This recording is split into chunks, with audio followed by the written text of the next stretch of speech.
आलेल्या सर्व देवी भक्तांचे मनापासून स्वागत करत आहे. महिषासूर मर्दिनी दुर्गा रवी चंद्रवार अरुण मोहिते राजश्री पुत्र उर्फ मोहिते ज्ञानेश्वर मोहिते तिकडे ते कार्यक्रम चालू तेव्हा त्याच्या लाईव्ह होते की पुढे जाऊ कडून तरी कसं सचिव राम बाळासाहेब शिंदे, नंदकुमार राऊत, अमोल शिंदे, जगन्नाथ जाधव, मुंजाजी शिंदे, सतीश शिंदे, अर्जुन मोहिते, दिनेश मोहिते, गोपाळ शिंदे, ओम प्रकाश मोहिते आणि पंडित थोरात, मंडळाचे खजिनदार अमोल भैया मोहिते, रंगनाथ मोहिते, हरी मोहिते, केतन शिंदे, कृष्णा अंकाळे, सत्यम चंदेवाड, सतीश म्हस्के, सहसचिव विठ्ठलभाई आकाश कांबळे, ज्ञानेश्वर माऊली आणि भावंडांची कीर्ती ऐकून त्यांना आपल्या योग सामर्थ्याने अद्दल घडचटा, लाल भडक डोळे, एका हातात त्रिशूळ आणि दुसऱ्या हाती पिवळ्या धमक सापाचा लांब सडक चाबूक आणि सोबत अगणित शिष्यांचा भला मोठा ताफा.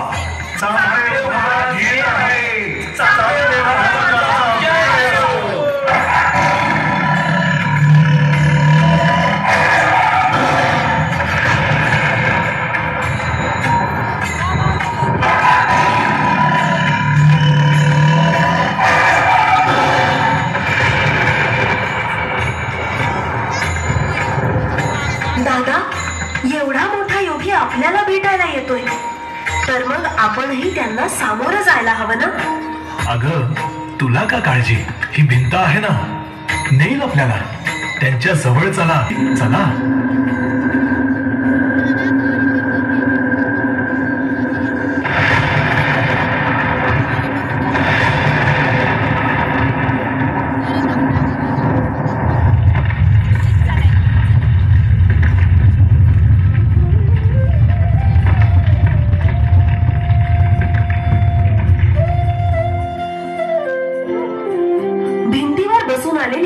या चारही भावंडांकडे पाहून चांगदेव महाराजांना लगोलग ज्ञानदेवांच्या विलक्षण सामर्थ्याचा प्रत्यय आला.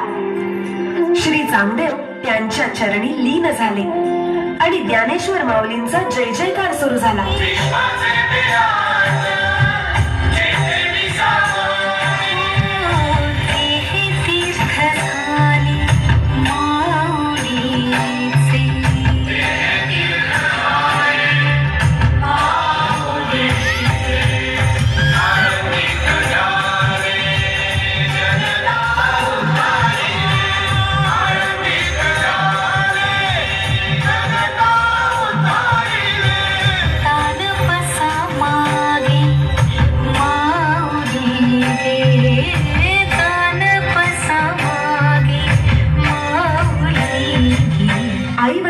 देहत्यागानंतरही या भावंडांची संन्याशांची मुलं म्हणून हेटाळणी होतच होती.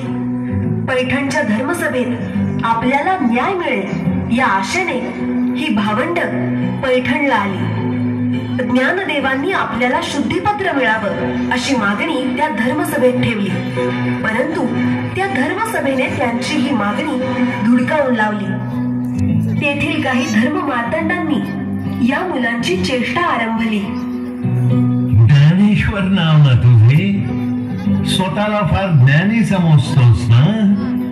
तो बघ, समोरून रेढा येतोय, त्याचे नावही ज्ञानाच आहे.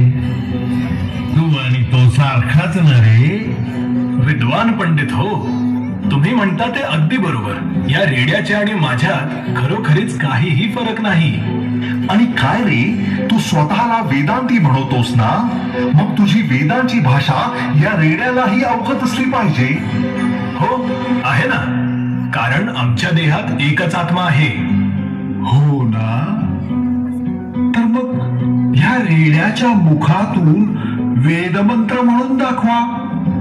ज्ञाना म्हण.